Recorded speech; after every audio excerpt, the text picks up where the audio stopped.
Olá pessoal, aqui é o Fernando Oliveira, coordenador do projeto Xadrez na UFO. Nesta videoaula eu vou apresentar para vocês os princípios estratégicos fundamentais para se jogar uma partida de xadrez e como você deve usar esses princípios na prática. Os princípios que iremos estudar hoje são os seguintes: o princípio da atividade, o princípio da peça menos ativa, o princípio da máxima atividade, o princípio do centro e o princípio do ataque. Dentre esses princípios, o mais importante é o princípio da atividade.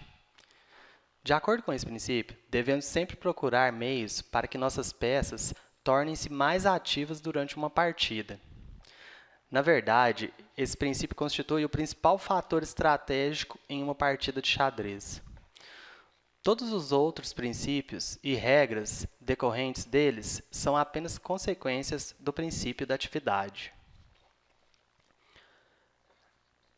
Nessa videoaula, vamos ver como esse princípio funciona na prática. Para isso, vamos estudar uma partida jogada entre o GM Igor Smirnov e Sudarkin. Vamos focar nessa partida como se estivéssemos jogando de brancas. A partida começou com os seguintes lances: E4, C5, cavalo, F3. Já sabemos que a partida de xadrez é dividida em três fases: a abertura, o meio-jogo e o final. Cada uma dessas fases tem suas características próprias e é preciso que você conheça cada uma delas. Com relação à fase da abertura, existem três tarefas principais que você precisa cumprir. A primeira tarefa é desenvolver suas peças. A segunda tarefa é fazer o roque protegendo o seu rei. E a terceira tarefa é conectar suas torres. Para conectá-las, você vai precisar fazer um movimento com a rainha, para que o caminho entre as torres fique livre. Isso parece óbvio, mas existem muitos exemplos de partidas de jogadores fortes que foram perdidas simplesmente porque eles não cumpriram uma dessas tarefas da abertura. Um erro bastante comum é quando um jogador decide iniciar um ataque sem antes ter cumprido as tarefas da abertura. Chamamos esse tipo de ataque de prematuro. Essas três tarefas vão ao encontro do princípio da atividade, pois quando a cumprimos, estamos aumentando a atividade, a ação das nossas peças. O xadrez é um jogo lógico. Quando você domina os princípios, fica muito mais fácil entender a sua lógica. Para exemplificar o que acabei de dizer, existe uma regra que diz que na abertura devemos evitar fazer lances de peão. Por quê? Bem, a resposta é lógica. Porque quando movemos um peão, deixamos de desenvolver uma peça. Na verdade, estamos desobedecendo ao princípio da atividade. Um movimento de peão na abertura só é interessante quando ele prepara o desenvolvimento de uma ou mais peças. Nossa partida prosseguiu com os seguintes lances: D6, D4, C captura D, cavalo captura D, cavalo F6. Agora é a vez das brancas jogarem. E agora? O que fazer? Bom, as tarefas da abertura fornecem para você um guia sobre o que fazer. Mas isso não é suficiente. Você precisa aprender a escolher seus lances. E é nessa tarefa que os princípios estratégicos básicos irão ajudar você. Uma vez que você os domine, será mais fácil encontrar o melhor lance da posição. O princípio que nos ajudará a encontrar o lance certo nessa posição é o princípio da peça menos ativa. De acordo com ele, devemos identificar qual de nossas peças está menos ativa no tabuleiro e então melhorar a sua posição. Observe que as pretas estão atacando o peão de E4.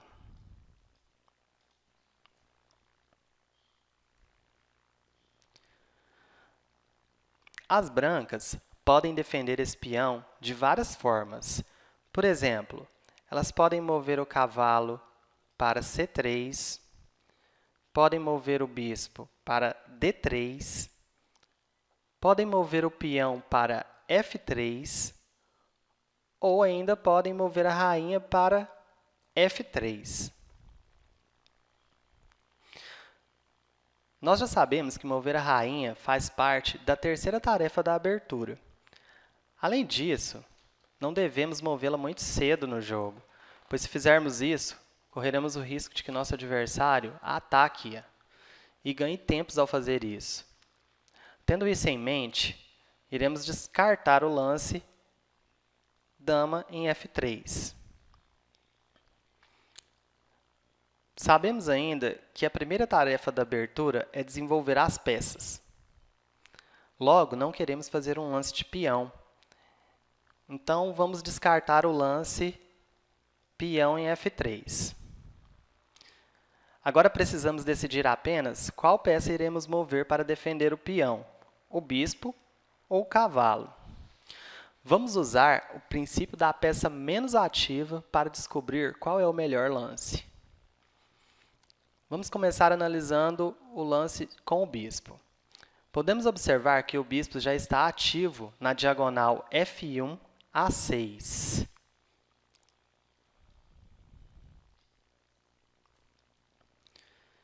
Ele já controla as casas dessa diagonal. Já o cavalo está completamente passivo em sua posição inicial. Então, podemos concluir que o melhor a fazer é mover o cavalo primeiro, pois dessa forma estaremos aumentando a atividade das nossas peças como um todo. Concluindo, descartamos o lance bispo em D3 e executamos o lance cavalo em C3 para proteger o nosso peão. Viram como os princípios ajudam na tomada das decisões? A partida seguiu com o lance A6. Agora, as brancas precisam desenvolver seus bispos. Mas onde devemos colocá-los? Como vocês podem ver, devemos tomar decisões importantes desde o início da partida. Existe um outro princípio estratégico que irá nos ajudar a decidir para onde mover os bispos. E esse princípio é o princípio da máxima atividade. De acordo com ele, devemos mover nossas peças para o lugar onde elas possam ficar as mais ativas possíveis. Para fazer isso, temos que avançá-las o máximo que puder no tabuleiro. Logo, considerando a posição, precisamos mover o bispo das casas brancas para C4 e precisamos mover o bispo das casas pretas para G5. Veja que mesmo sem conhecer a teoria das aberturas, é possível determinar quais lances se fazer desde que você entenda os princípios estratégicos do jogo. Na partida, o jogador das brancas decidiu fazer um outro lance. Possivelmente, esse lance é resultado de uma preparação concreta contra o jogador das negras. Por isso, não devemos desvalorizar a conclusão que acabamos de tomar. O jogador das brancas fez o lance bispo em E3. E a partida prosseguiu com os lances peão em E5, cavalo em F3, bispo em E7, bispo em C4, roque, roque e bispo em E6. Agora, chegamos em uma situação em que as peças atacam umas às outras. No caso, o bispo de E6 está atacando o bispo de C4. Existe uma regra estratégica que nos ajuda a tomar as decisões nessas situações. Segundo essa regra, devemos tentar manter a pressão na posição. Logo, não devemos capturar as peças do adversário, pois isso acaba ajudando-o a conseguir uma posição mais ativa para suas peças. Se as brancas capturassem o bispo que está em E6,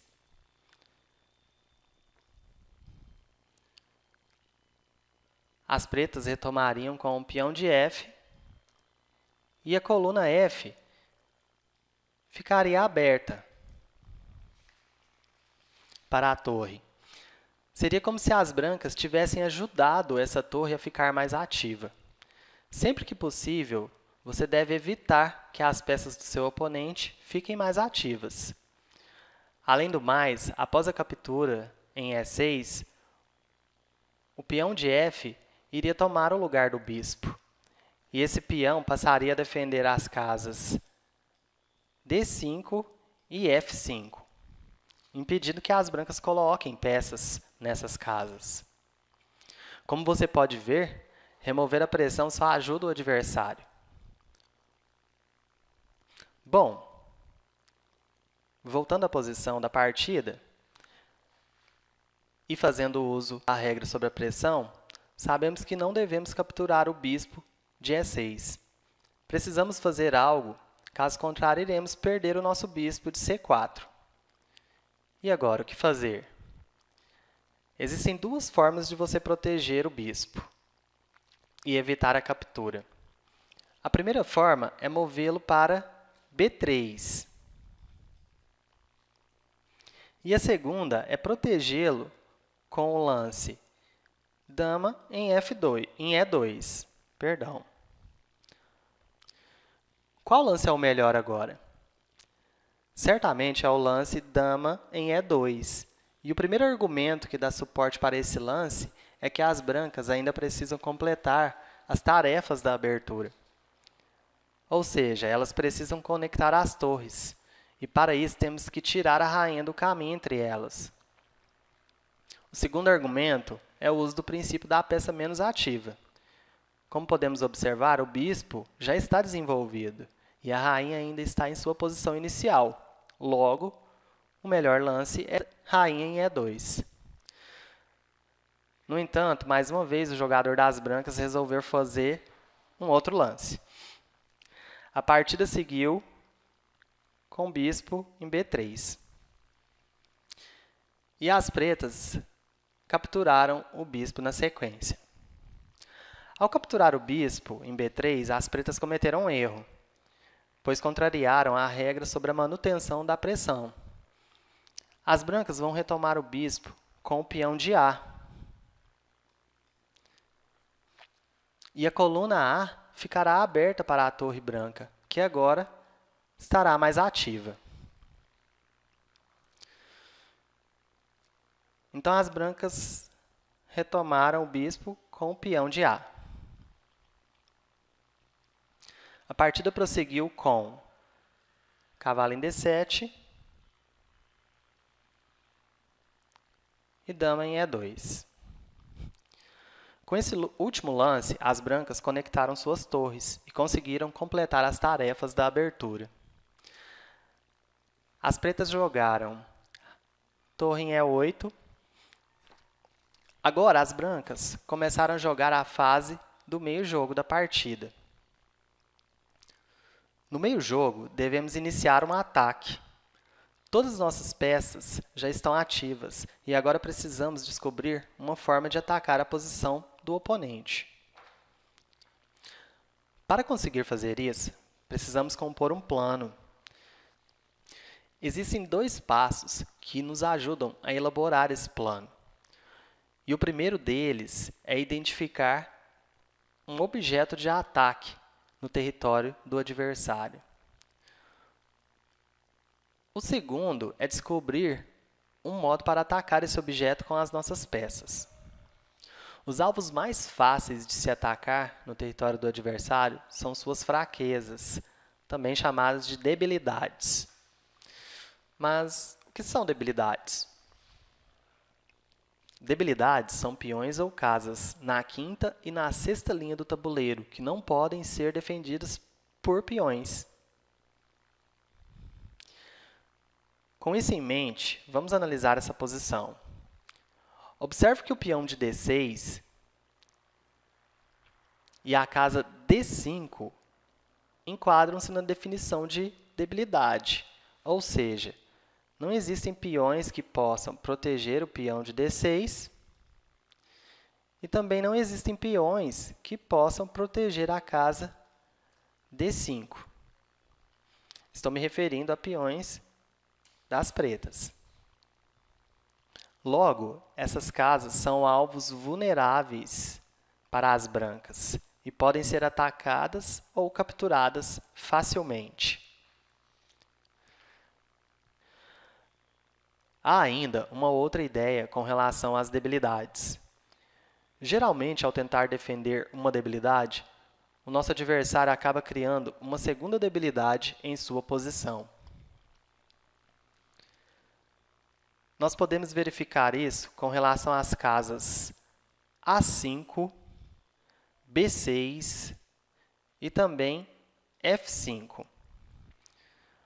Observe que a casa F5 pode ser protegida com o lance G6. No entanto, esse lance enfraquece a casa H6. Então, podemos considerar que a casa F5 também é uma debilidade.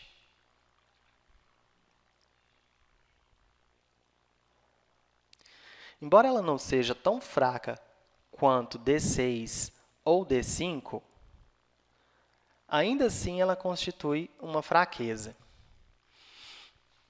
Podemos considerar que nessa posição, os possíveis alvos dos ataques das brancas serão A5, B6, D6, D5 e F5. E agora, com essa quantidade de opções, como vamos decidir o que iremos atacar? Existe um princípio estratégico que irá nos ajudar a encontrar a resposta. É o princípio do centro, ou centralização. De acordo com esse princípio, as casas centrais são as mais importantes do tabuleiro, pois quando nossas peças ocupam essas casas, elas se tornam mais ativas. O princípio do centro, mais uma vez, ressalta a importância do princípio da atividade, ou seja, ao centralizarmos nossas peças, aumentamos a sua atividade. Concluindo de forma geral, podemos dizer que, a princípio, devemos focar em atacar as fraquezas que estão no centro do tabuleiro. Nesta posição, o primeiro estágio para a composição de um plano de ataque para as brancas é perceber que elas devem atacar as debilidades de D6, D5 e F5, que são as debilidades centrais do tabuleiro. O segundo estágio é achar formas de atacar essas fraquezas com as nossas peças. Bom, considerando então essa posição, como vamos fazer para atacar essas fraquezas que já foram identificadas no centro do tabuleiro? Vamos pensar um pouco. As nossas torres poderiam se direcionar para a coluna D. A partir dessa coluna, elas estariam atacando o ponto D6 e também o ponto D5. Provavelmente, o adversário irá colocar uma das suas torres nessa coluna D, também para proteger as fraquezas. Então, para manter a pressão sobre as fraquezas centrais, nós precisamos dobrar as nossas torres na coluna D. Uma outra ideia é transferir o cavalo de C3 para a casa D5 no futuro. E quanto ao bispo? Devemos levá-lo para a casa G5, pois ali ele estará colocando pressão sobre o cavalo que está em F6, que é o principal defensor da casa D5. Com relação ao cavalo de F3, devemos levá-lo para a casa H4 e, em seguida, direcioná-lo para F5. Como você pode ver, os lances são lógicos e fica muito mais fácil jogar depois que elaboramos um plano. Isso acontece porque os lances passam a ter sentido, pois sabemos onde queremos chegar. Elaborar um plano não é algo que possamos fazer rapidamente. Geralmente precisamos gastar um certo tempo para compô-lo. No entanto, conseguimos recuperar esse tempo após a sua elaboração, pois os lances que iremos fazer serão feitos de forma mais rápida. A partida seguiu com torre de F para D1. As brancas começaram a executar seu plano. E por que elas começaram com a torre de F? Por causa do princípio da peça menos ativa. As pretas continuaram com dama em C7. Agora as brancas possuem 3 lances lógicos a serem considerados. O primeiro é cavalo em D5. O segundo é bispo em G5. E o terceiro, cavalo em H4. Quando temos uma escolha entre lances diante de nós, precisamos começar a calcular as variantes. Vamos começar a calcular a primeira variante com cavalo em D5. Se jogarmos D5, a partida poderia seguir cavalo captura D5, torre captura cavalo, cavalo ataca a torre em F6. Na verdade, as pretas aqui acabaram fazendo um ataque duplo, tanto na torre quanto no peão. As brancas, logicamente, não querem perder sua torre, terão que removê-la dessa posição e, em seguida, o peão vai ser capturado pelo cavalo. Então, o lance D5 não é um lance bom. Voltando à posição, vamos calcular as outras duas opções. Agora, vamos calcular o lance bispo G5. As pretas poderiam seguir com torre em C8, as brancas cavalo em H4, e as pretas poderiam jogar aqui G6, evitando que o cavalo entre na casa F5. Bom, após esse lance G6, a posição sofreu uma ligeira mudança. Essa mudança foi com relação à estrutura dos peões. Toda vez que uma posição sofre uma mudança desse tipo, devemos fazer ajustes no nosso plano inicial. O lance G6, como já foi dito, defendeu a casa F5. No entanto, ele enfraqueceu as casas F6 e H6. E isso é muito importante. Agora, as brancas vão atacar as fraquezas de D6, de D5 e de F6, que são as fraquezas centrais. Bom, revendo nosso plano, como nossas peças podem atacar essas fraquezas centrais? Vamos verificar as ideias possíveis aqui.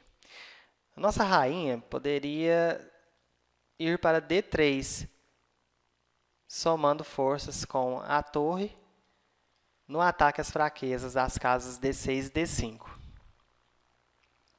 Ela também poderia ir para F3, somando forças com o bispo sobre o cavalo de F6. As torres continuam, precisam ser colocadas em D para exercer pressão nas casas centrais. Possivelmente, nós deveríamos dobrá-las aqui nessa coluna. O cavalo de C3 vai para D5. E o cavalo de H4 vai para a casa D5. Para isso, ele vai precisar fazer uma manobra. E a manobra seria a seguinte. Primeiro teríamos que avançar esse peão de G para abrir a casa G2 para o cavalo. E na sequência, a gente faria os seguintes lances com o cavalo. Cavalo em G2, cavalo em E3 e cavalo em D5.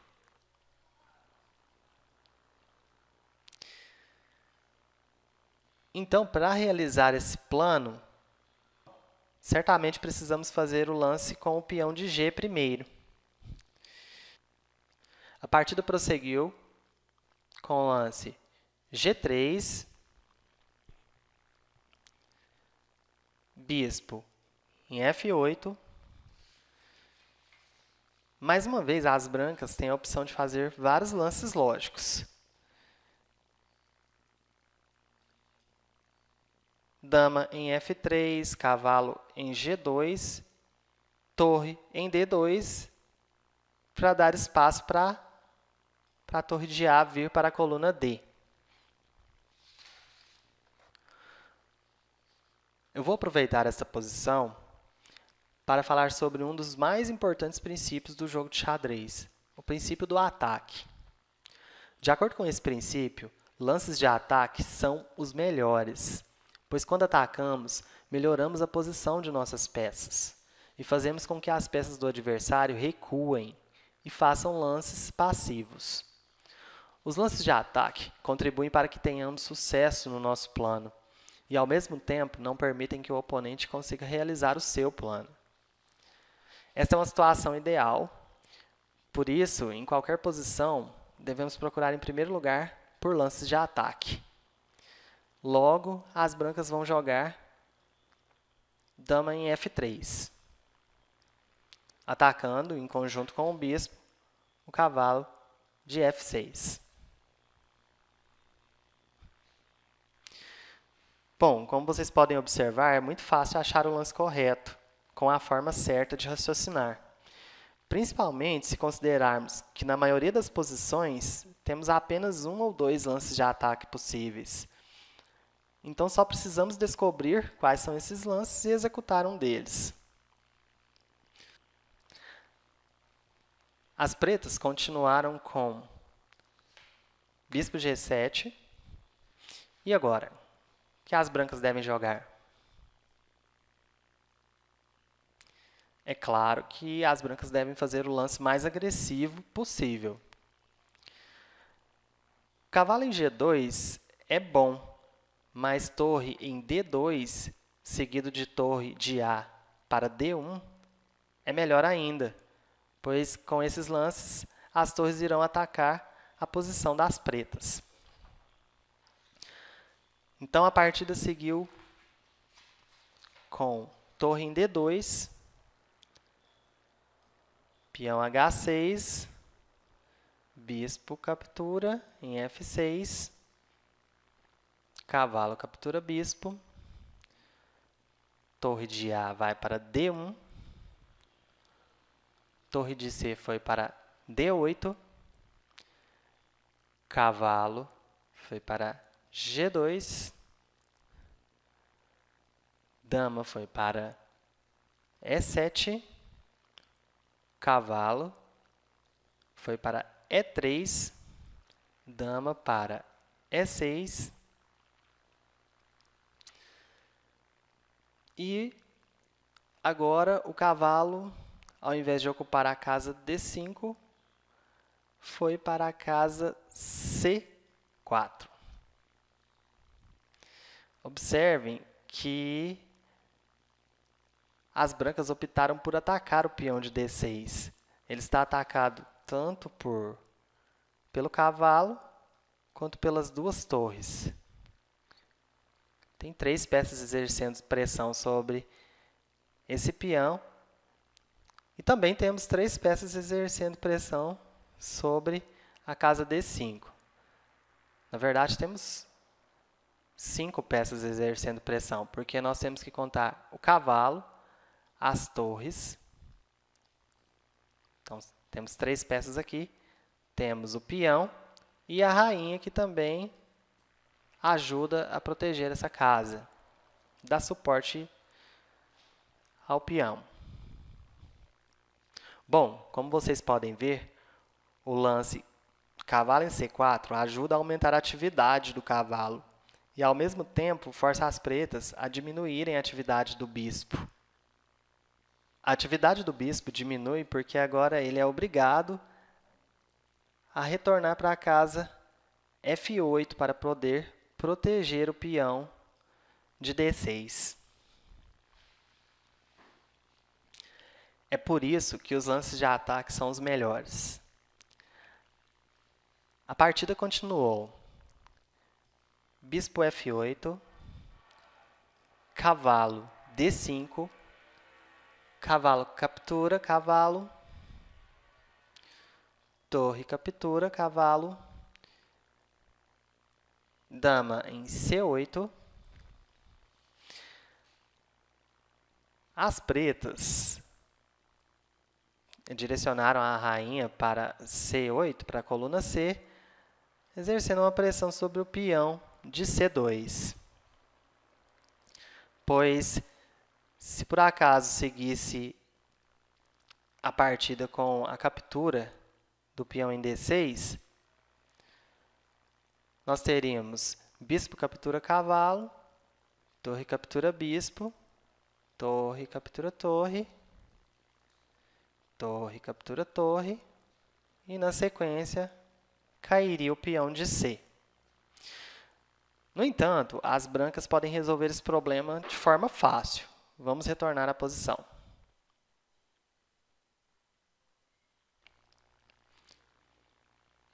Para isso, basta que elas façam o lance rainha em D3. Este lance, além de proteger o peão de C2, também é um lance de ataque, pois agora as brancas podem jogar cavalo toma E5 e caso o peão capture, retome o cavalo, as brancas têm 3 peças atacando a torre em D8, enquanto essa torre está protegida por apenas 2 peças.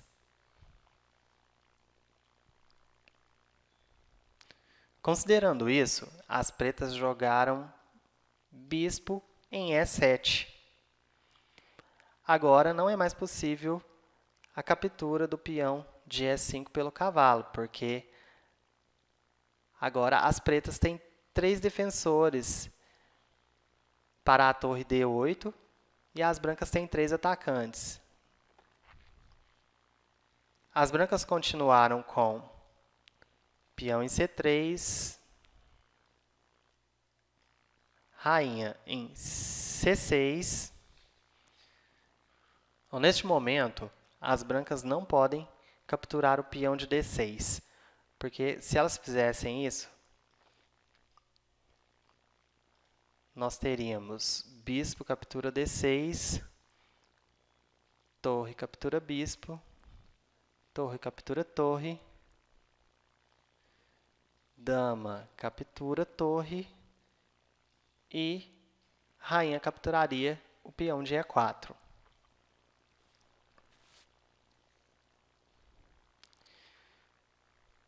Voltando os lances.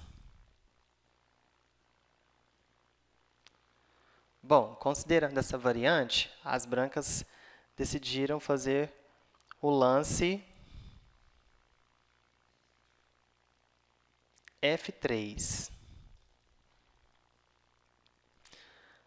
As pretas seguiram com peão H5. As brancas continuam não podendo capturar o peão de D6, porque se elas capturassem, seguiria dama B6 cheque, rei G2, bispo captura cavalo, torre captura bispo, torre captura torre, dama captura torre e cairia o peão de B3. Voltando os lances. Observem que as pretas tentam todo o tempo encontrar armadilhas táticas, mas como a posição das brancas é estrategicamente vencedora, elas resolvem esses problemas de forma fácil. A partida continuou com rei em G2,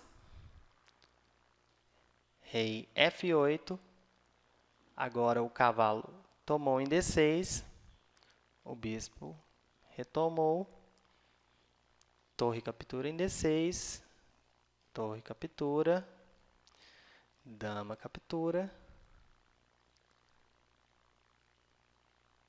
dama captura e torre captura.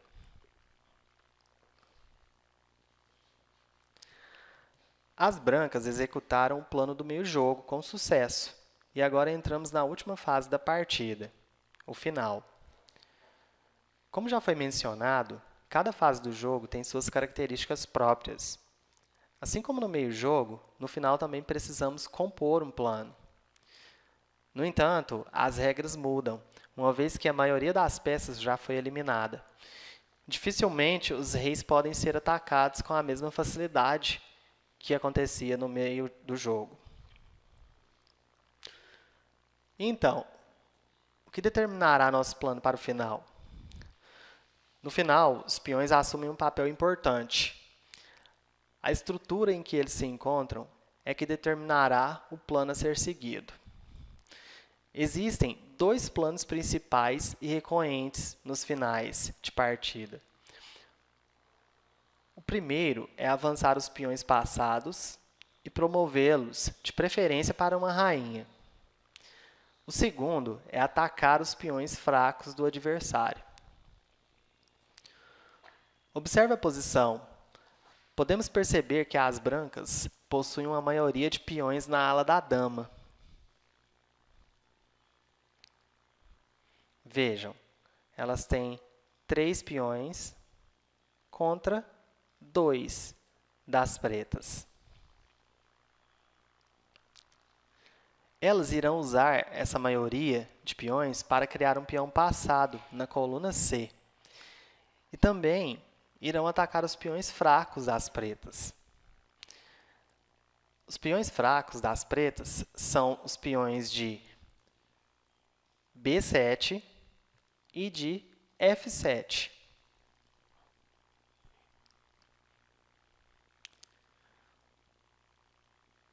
Então, as brancas vão combinar a execução desses dois planos ao mesmo tempo e tentar arrematar a partida.